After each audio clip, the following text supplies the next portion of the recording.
Hello friends, welcome back. दोस्तों, यह एक ऐसी फ्री वीडियो सीरीज है जिसके माध्यम से हम संपूर्ण सामान्य अध्ययन को याद करेंगे। आवश्यकता अनुसार याद करने हेतु हम ट्रिक का इस्तेमाल भी करेंगे, लेकिन जहां ट्रिक की आवश्यकता नहीं है वहां अनावश्यक ट्रिक हम नहीं बनाएंगे। सीरीज के प्रत्येक वीडियो में मैंने 25 प्रश्न सम्मिलित किए हैं और कोशिश की है कि सामान्य अध्ययन के किसी भी टॉपिक का कोई भी महत्वपूर्ण तथ्य छूटने ना पाए। वीडियो के अन्य भाग देखने हेतु प्ले लिस्ट का लिंक मैंने नीचे लिखे डिस्क्रिप्शन में दे दिया है। आप उस लिंक पर क्लिक करके इस सीरीज के सभी वीडियोस देख सकते हैं। तो चलिए देर न करते हुए शुरू किया जाए। दोस्तों, यह वीडियो का भाग 9 है, जिसमें अगला प्रश्न है, पृथ्वी देवी की पूजा के अलावा और किसकी पूजा के प्रचलन के साक्ष्य सिंधु सभ्यता से मिले हैं? तो सिंधु सभ्यता से वृक्ष पूजा और शिव पूजा के भी साक्ष्य मिले हैं। अब इसे रटने के बजाय हम प्रश्न में ध्यान दें तो हमें इसका उत्तर अपने आप पता चल जाएगा। सिंधु और पूजा यानी सिंधु सभ्यता के लोग जब पूजा करते रहे होंगे तो पूरा सीन कैसा हो जाता रहा होगा? धुएं से भरा, चारों तरफ अगरबत्ती वगैरह का धुआं धुआं हो जाता रहा होगा।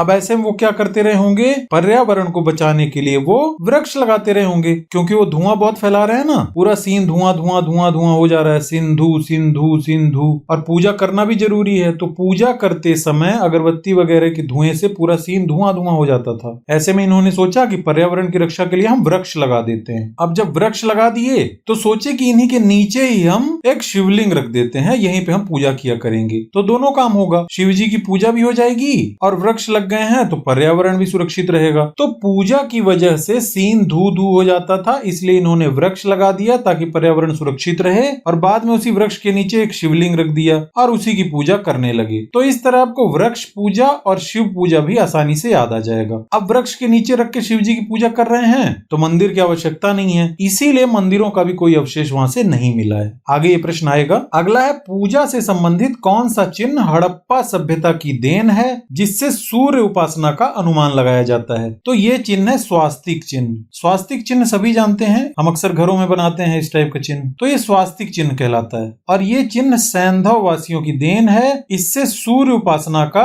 अनुमान लगाया जाता है। यानी सैंधव वासी सूर्य की उपासना करते थे और ये चिन्ह उन्हीं के द्वारा हमको दिया गया है। अब चूंकि सूर्य कैसा है, काल्पनिक तो है नहीं, सूर्य हमें दिखाई देता है, उनको भी दिखाई देता रहा होगा, और ये सूर्य की पूजा भी करते थे। अब चूंकि सूर्य वास्तव में था, दिखाई देता था, यानी उसका अस्तित्व था, तो उन्होंने एक चिन्ह भी ऐसा ही रख लिया जिसका नाम ही वास्तव हो या वास्तव से मिलता जुलता हो। तो देखिए, स्वास्तिक, सूर्य देवता वास्तव में है, दिखाई देते हैं, काल्पनिक तो है नहीं, तो चिन्ह भी वास्तविक रख लेते हैं। तो इस तरह से वास्तविक चिन्ह रख लिया, यानी स्वास्तिक चिन्ह रख लिया उन्होंने, और वही स्वास्तिक चिन्ह आज हम घरों में बनाते हैं। तो सूर्य उपासना के नाम से एक चिन्ह, अब सूर्य वास्तव में है इसलिए चिन्ह का नाम ही वास्तव हो गया। ऐसे आपको ये याद रहेगा। दोस्तों, रटेंगे तो सब भूल जाएगा, इसलिए ऐसे वीडियो को ध्यान से देखते रहिए, सब कुछ आपको अपने आप याद होता चला जाएगा। अगला है, सिंधु घाटी के नगरों में मंदिर के अवशेष मिले हैं या नहीं? थोड़ी देर पहले मैंने बताया था ना कि पर्यावरण सुरक्षा के लिए वृक्ष लगा लिया, उसी के नीचे शिव जी को रख के पूजा करने लगे।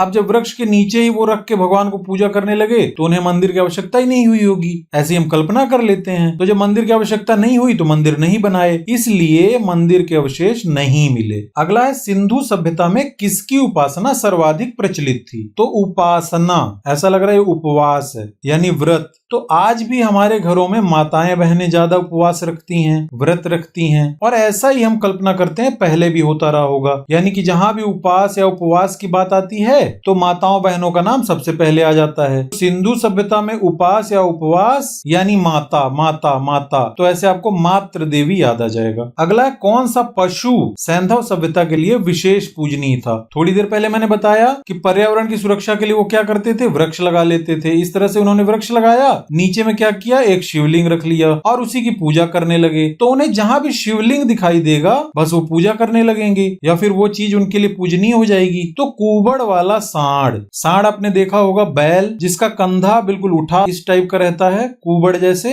यानी शिवलिंग जैसा वहां पे दिखाई देता है, तो इसी वजह से वो कुबड़ वाले सांड की पूजा करने लगे। ऐसे आप इसे याद रखेंगे तो आसानी से याद आ जाएगा। फिर देखिए, स्त्री मृण मूर्तियां अधिक मिलने से सैंधव समाज के बारे में क्या अनुमान लगाया जाता है? मृण मूर्तियां यानी मिट्टी की मूर्तियां, और वो भी किसकी? स्त्री की। अब यदि यदि राजा ही राजा की मूर्ति मिलती तो हम मान लेते कि राजा का वर्चस्व था, पुरुष की मिलती तो पुरुष का वर्चस्व था। जिसका वेट ज्यादा रहता है उसी के बारे में ज्यादा जानकारी मिलती है। राजा महाराजाओं के अभिलेख मिलते थे, सिक्के मिलते थे, उसमें उनका नाम लिखा रहता था। इससे अंदाजा लग जाता था कि इस राजा का उस टाइम पे अच्छा खासा वेट था। तो स्त्री की मिट्टी की मूर्तियां बहुत मिल रही हैं, इसका मतलब स्त्रियों का वेट रहा होगा। कुल मिलाकर माता की सत्ता रही होगी, यानी मातृ सत्तात्मक समाज रहा होगा। एक होता है पितृ सत्तात्मक, जिसमें परिवार का मुखिया पुरुष होता है, लेकिन मातृ सत्तात्मक यानी परिवार में मुखिया कौन है? महिला है। और इसके प्रूफ के रूप में क्या मिला? स्त्री की बहुत सारी मिट्टी की मूर्तियां। तो ऐसे आपको ये याद रहेगा। फिर अगला है सैंधववासी किन वस्त्रों का प्रयोग करते थे। अब आज के युग में बहुत सारी टेक्नोलॉजी विकसित हो गई है, अलग अलग टाइप के प्रोडक्ट से कपड़े बनाए जा सकते हैं, रेशम हो गया, सिल्क हो गया। लेकिन पहले हम मान लेते हैं कि ऐसी कोई टेक्नोलॉजी नहीं रही होगी, तो ये सिंपल से कपड़े पहनते रहे होंगे। अब सिंपल से कपड़े बनाने हैं तो किसका उपयोग करेंगे? रुई का यानी कॉटन का। और कॉटन से क्या बनेगा? आपका सूती का कपड़ा बनेगा। वहीं ठंडी के मौसम में क्या करेंगे? कुछ अलग से तो रहा नहीं होगा, तो सिंपल से ऊन के कपड़े पहनते रहे होंगे, यानी कॉटन से सूती और ठंडी में ऊन। तो सैंधववासी सूती और ऊनी वस्त्रों का प्रयोग करते रहे होंगे। ऐसी कल्पना कीजिएगा तो ये अपने आप आपको याद आ जाएगा। अगला है मनोरंजन के लिए सैंधव सभ्यता के वासी किन साधनों का प्रयोग किया करते थे। अब पशु पक्षियों और मछलियों को मारकर खाते थे, ये शिकार करके खाते थे, उसी में उनको मजा आ जाता था, अलग से कुछ करने की जरूरत ही नहीं है। तो शिकार करना, मछली मारना, ये हो गया उनका मनोरंजन का साधन। इसके अलावा अपने पत्थरों के औजार फेंके नीचे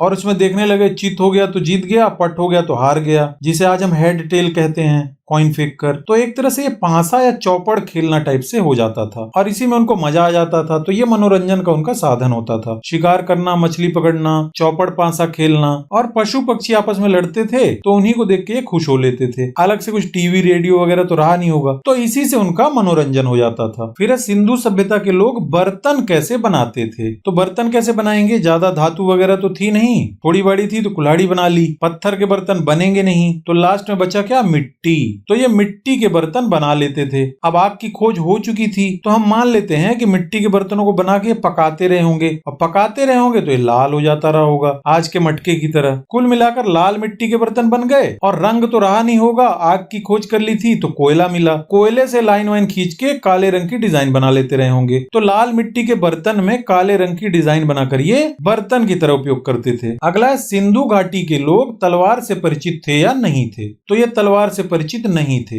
अब ये कैसे याद रहेगा, इसे ध्यान दीजिए। ये थे सिंधु, सिंधु सीधे सीधे लोग थे। सिंध है ना, सीधा सीधा सीधा, बिल्कुल सीधे साधे लोग थे हम मान लेते हैं। और वैसे भी इनका ज्यादा ब्रेन डेवलप नहीं हुआ रहा होगा, तो ये किस टाइप के रहे होंगे? निष्कपट टाइप के रहे होंगे, सीधे साधे रहे होंगे, दगाबाज नहीं रहे होंगे। अब दगाबाज नहीं होंगे तो किसी के पेट या पीठ में वार नहीं करेंगे। हम बोलते हैं ना कि उसने पेट में वार किया, पीठ में वार किया। और जब वार नहीं करेंगे किसी को, निष्कपट होने की वजह से, सीधे साधे होने की वजह से, तो तलवार की जरूरत क्या है उन्हें, इसीलिए उन्होंने तलवार नहीं बनाई। जब वार ही नहीं करना है तो तलवार की क्या जरूरत है। ऐसी कल्पना हम कर लेंगे तो हमें पता चल जाएगा कि तलवार नहीं थी या तलवार से वो परिचित नहीं थे। अगला है काली बंगन का क्या अर्थ है। तो काली और बंगन को आप मान लीजिए कंगन है या बैंगल है, चूड़ी है, तो काली चूड़ी, काली चूड़ी, बैंगल यानी चूड़ी होती है ना, काली बंगन अर्थात काली चूड़ियां। अगला है कौन सी प्रमुख सामाजिक कुरीतियां सैंधव सभ्यता में प्रचलित थी। तो जैसा आज हमारे समाज में पर्दा प्रथा प्रचलित है, वेश्यावृत्ति प्रचलित है, अब ये आज से तो प्रचलित है नहीं, ये काफी पुरानी है। तो हम मान लेते हैं कि ये शुरू से ही यानी सैंधव सभ्यता से ही प्रचलित हुई होगी। और वैसे भी ये कुरीतियां ऐसी हैं जो शुरू से लेकर आज तक हैं। तो सिंधु सभ्यता को हम शुरुआत मानते हैं, यानी सैंधव सभ्यता में भी ये कुरीतियां थी और आज भी हैं। तो पर्दा प्रथा एवं वेश्यावृत्ति जैसी सामाजिक कुरीतियां सैंधव सभ्यता में भी प्रचलित थी। इसके बाद है शवों के संबंध में कौन सी प्रथा सिंधु सभ्यता में प्रचलित थी। शवों को ये ऐसे तो छोड़ते नहीं रहे होंगे, क्योंकि वो सड़ जाएगा और बदबू फैलाएगा, या फिर उसे जंगली जानवर खा जाएंगे, तो ये उसे दफना देते रहे होंगे। अब चूंकि हमने पिछली वीडियो में पढ़ा है कि आग की खोज इन्होंने कर ली थी, यानी आग में जलाते भी रहे होंगे। तो कुल मिलाकर दोनों प्रथाएं शव के संबंध में सिंधु काल में प्रचलित थी, यानी दफनाते भी थे और जलाते भी थे। हड़प्पा में दफनाया जाता था, मोहनजोदड़ो में जलाया जाता था। अगला है सिंधु सभ्यता में युग्म समाधियां कहां से मिली हैं। युग्म यानी जोड़ा, समझ लीजिए दो शवों का जोड़ा एक ही जगह दफना दिया जाए तो उसे युग्म समाधि कहेंगे। तो दो समाधियां एक साथ हो गई युग्म समाधि। तो ये कहां से मिली है? अब देखिए स्थलों के नाम तो बहुत सारे हैं, लेकिन युग्म समाधियां मिली हैं लोथल और कालीबंगन से। याद रखने के लिए ऐसा मान लीजिए कि समाधि है तो हवा या आकाश में तो रही नहीं होगी, पहाड़ में बन नहीं सकती, तो थल यानी जमीन में, यह है ना थल, थल यानी जमीन में बनी होगी। अब ये जमीन में मिली कैसे होगी? तो काले काले बैगन की खेती के लिए जब खुदाई की जा रही थी, यानी जमीन जोती जा रही थी, उसी समय नीचे यानी कि थल में युग्म समाधियां मिल गईं। तो काले बैगन की खेती के लिए खोदा जा रहा था, और किसे खोदा जा रहा था? थल को खोदा जा रहा था। तो काले बैगन से कालीबंगन और थल की खुदाई यानी लोथल, ऐसे आपको याद आ जाएगा। अगला है सैंधव सभ्यता के विनाश का संभवतः सबसे प्रभावी कारण क्या माना जाता है? कारण तो अलग अलग जानकारों ने अलग अलग बताए हैं, लेकिन सबसे प्रभावी कारण माना जाता है बाढ़ को। अब सैंधव सभ्यता का विनाश बाढ़ की वजह से हुआ, ये कैसे हो सकता है? तो आप कल्पना कीजिए कि उस समय बम तो बना नहीं है, यानी बम ब्लास्ट तो हुआ नहीं होगा, धरती भी नहीं पलटी होगी कि विनाश हो जाए, नहीं तो आज पृथ्वी कैसे होती, भूकंप से पूरा विनाश हो ही नहीं सकता। अब ऐसे में एक ही प्राकृतिक आपदा बचती है, वो है बाढ़। तो हम मान लेते हैं कि बाढ़ आने से ही सब डूब गए होंगे और मर गए होंगे, उस समय रेस्क्यू करने के लिए भी कोई उपकरण नहीं रहा होगा, तो ऐसे आपको बाढ़ याद आएगा। अगला है आग में पकी मिट्टी को क्या कहा जाता है? तो इसे कहा जाता है टेराकोटा। अब देखिए आग में पकी मिट्टी, कल्पना कीजिए आग में कोई मिट्टी क्यों पक गई? कहीं पे आग लगी थी और एक व्यक्ति ने दूसरे को बताया कि ये आग नहीं लगी है, तेरा कोट जल रहा है, तेरे कोट में आग लग गई है, तेरा कोट जल रहा है, यह है ना टेराकोटा, टेराकोटा, तेरा कोट जल रहा है, ये आग नहीं लगी है। तब उसने जल्दी से उसमें मिट्टी डालना शुरू कर दिया होगा, मिट्टी डाल के बुझा दो, मेरा कोट जल जाएगा। नहीं तो अब कोट तो बचा नहीं, कोट पूरा जल गया, ऊपर से क्या हुआ? मिट्टी भी पक गई उसी में। तो पकी हुई मिट्टी और टेराकोट, इस तरह से आपको पकी हुई मिट्टी और टेराकोटा याद आ जाएगा। अगला है सैंधव स्थल हड़प्पा किस नदी के किनारे स्थित है? ये स्थित है रावी नदी के किनारे। अब हड़प्पा नाम से ही ऐसा लग रहा है कि कोई हड़ हड़ हड़ हड़ टाइप का एरिया है, वहां चाहे गाड़ी चलाओ चाहे बूट पहन के जाओ तो हड़ हड़ हड़ हड़ जैसी आवाज आती होगी, यह है ना हड़प्पा, हड़ हड़ हड़ हड़। इसका मतलब यह जरूर एक ऐसी नदी के किनारे होगा जहाँ छोटे छोटे कंकर या पत्थर जैसी संरचना बहुत सारी होगी, या जिसे हम कह सकते हैं कि पत्थर या कंकड़ के दाने, रवे रवे बहुत सारे होंगे, तभी तो हड़ हड़ हड़ हड़ की आवाज आ रही है। वहां कोई गाड़ी चलती है तो उसके टायर से हड़ हड़ की आवाज आती है, कोई बूट पहन के चल रहा है तो हड़हड़ की आवाज आ रही है। बहुत सारा पत्थर का रवा नीचे बिछा हुआ है, तो रवा से आपको रावी नदी याद आएगी। हड़हड़ हो रहा है क्योंकि रवे ही रवे हैं वहां पे, किसके? पत्थर के। अगला है सैंधव स्थल मोहनजोदड़ो, चनहुदड़ो और कोटदीजी किस नदी के किनारे स्थित हैं? तो ये तीनों स्थित हैं सिंधु नदी के किनारे। अब देखिए सिंधु एक ऐसा एरिया है, पहाड़ी एरिया, जहाँ बिल्कुल नजदीक में बादल हैं। अब बादल हैं, साथ ही वहाँ क्या है? धुआं धुआं सा है, चारों तरफ धुआं धुआं, बहुत ही मनमोहन दृश्य है, मोहक दृश्य है, यह है ना मोहन। सीन है धुआं धुआं धुआं धुआं, सिंधु सिंधु सिंधु, इसकी वजह से क्या है? मोहक दृश्य है, मनमोहन दृश्य है। तो मनमोहन दृश्य तो आप क्या करेंगे? कोट वगैरह पहन के, यानी बढ़िया कपड़े वपड़े पहन के वहां पे देखने जाएंगे, और जब देखने जाएंगे तो वहां पे थोड़ा सा हुड़दंग भी करेंगे, मस्ती भी करेंगे। तो इस तरह से मोहक, कोट पहनकर और हुड़दंग करना, ये तीनों क्यों हो रहा है? सीन धुआं धुआं है, सुंदर सा सीन है इसलिए। ऐसे मोहनजोदड़ो, चनहुदड़ो और कोटदीजी सिंधु नदी के किनारे हैं, याद आ जाएगा। दोस्तों हो सकता है ट्रिक थोड़ी अजीब सी लग रही होगी, लेकिन यकीन कीजिए सब कुछ आपको याद हो रहा है, क्योंकि ह्यूमन ब्रेन ऐसा है जो कहानियों को याद करता है, रटने से बहुत कुछ चीजें भूल जाती हैं। अगला है सैंधव स्थल कालीबंगन किस नदी के किनारे है? तो कालीबंगन यानी काली चूड़ियां। अब आज भले ही दुकान में मिल जाएं, मॉल वगैरह में मिल जाएं, लेकिन पहले क्या होता था? काली चूड़ियों को बेचने के लिए घर घर जाना पड़ता था, यह ना घर घर नदी, घर घर नदी, घग्घर नदी। तो जब भी आप ऑप्शन में घग्घर देखेंगे और कालीबंगन देखेंगे तो आपको अपने आप ये कहानी याद आ जाएगी। कालीबंगन यानी काली चूड़ियों को बेचने के लिए घर घर जाया जाता था पहले। इसके बाद है सैंधवपुरा स्थल रंगपुर किस नदी के किनारे है? तो ये है मादर नदी के किनारे। याद रखने के लिए इसे ऐसा मान लीजिए कि हम किसी नगर में गए हैं, या किसी गढ़ में गए हैं, या फिर किसी पुर में गए हैं जिसका नाम क्या है? रंगपुर।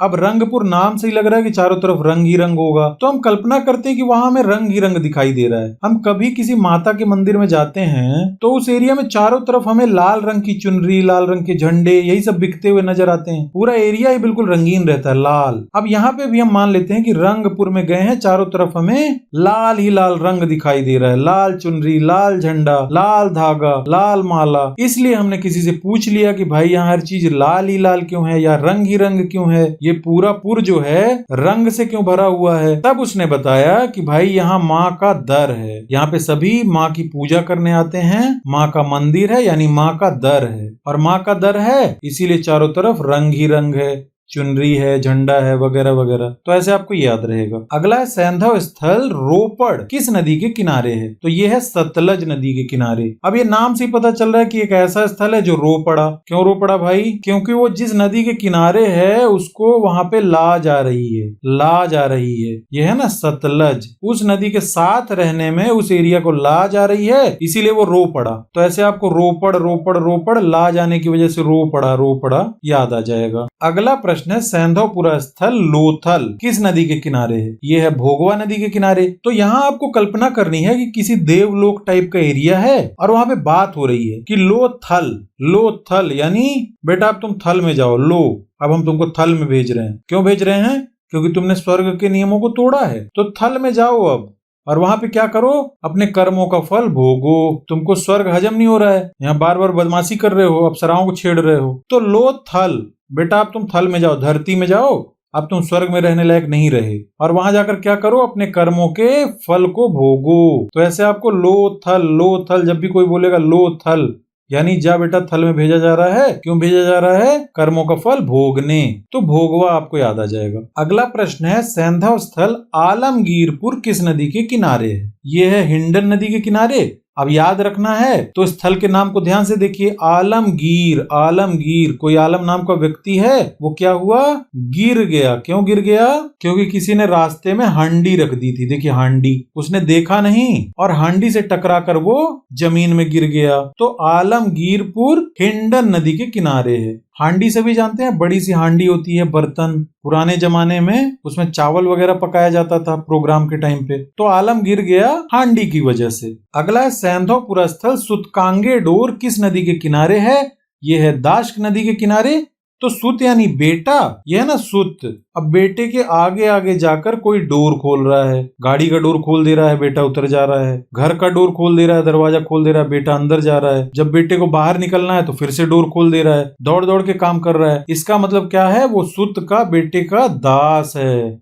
किसी ने अपने बेटे के लिए एक दास लगा रखा है, नौकर लगा रखा है। वो क्या करता है, सुत के आगे आगे जाता है, दौड़ के बिल्कुल दरवाजा खोल दिया गाड़ी का, घर का। तो इस तरह से आपको सुत के आगे डोर, सुत के आगे डोर यानी दास के याद आ जाएगा। इस तरह सुतकांगे डोर दाश्क नदी के किनारे है। दोस्तों वीडियो अच्छा लग रहा होगा तो एक लाइक कर दीजिएगा। इसका पीडीएफ चाहिए तो टेलीग्राम चैनल ज्वाइन कर लीजिएगा, जिसे ज्वाइन करने का लिंक वीडियो के नीचे लिखे डिस्क्रिप्शन में दिया हुआ है। फ्री में टॉप क्वालिटी का स्टडी मटेरियल चाहिए तो मेरी वेबसाइट विजिट कर लीजिए www.gkwithvk.com। इसके बाद आज के वीडियो का लास्ट प्रश्न है सैंधवपुरा स्थल बनमाली किस नदी के किनारे है, तो ये है रंगोई नदी के किनारे। यहाँ पे कंफ्यूज नहीं होना है, ये रंगोई है, रंगोई, ना कि रंगपुर। रंगपुर हम पहले पढ़ चुके हैं। रंगपुर में एक रंग था जो कि लाल था और उससे हमने अंदाजा लगाया था कि माँ का दर है इसलिए लाल रंग है। लेकिन यहाँ पे रंगों, अब कोई रंगों के बीच में है। क्यों है? क्योंकि वो माली है। माली है ना, माली क्या करता है, फूलों के बीच में रहता है और फूल कई रंग के होते हैं। तो माली है इसीलिए रंगों के बीच में है वो। यह है ना रंगों, रंगों, रंगों, ना कि रंग। रंगपुर मादर नदी और बनमाली रंगोई नदी, ऐसे आपको ये याद रहेगा। तो दोस्तों ट्रिक समाप्त हुई, इसके आगे हम अगले वीडियो में देखेंगे। फिलहाल मैं आपसे प्रश्न पूछ लेता हूँ, आंसर आपको कमेंट बॉक्स में हर हाल में बताना है। पहला प्रश्न है कौन सा पशु सैंधव वासियों हेतु विशेष पूजनीय था, काला घोड़ा, हाथी, कुबड़ वाला सांड या सिंह। दूसरा प्रश्न है सैंधव स्थल रोपड़ किस नदी के किनारे है, सतलज, रावी, घग्गर या हिंडन। तीसरा एवं अंतिम प्रश्न है सिंधु सभ्यता में युग्म समाधियां कहां से मिली हैं, रंगपुर, लोथल, बनमाली या आलमगीरपुर। तो आज की वीडियो में इतना ही, मिलते हैं इस वीडियो के अगले भाग में, तब तक के लिए नमस्कार।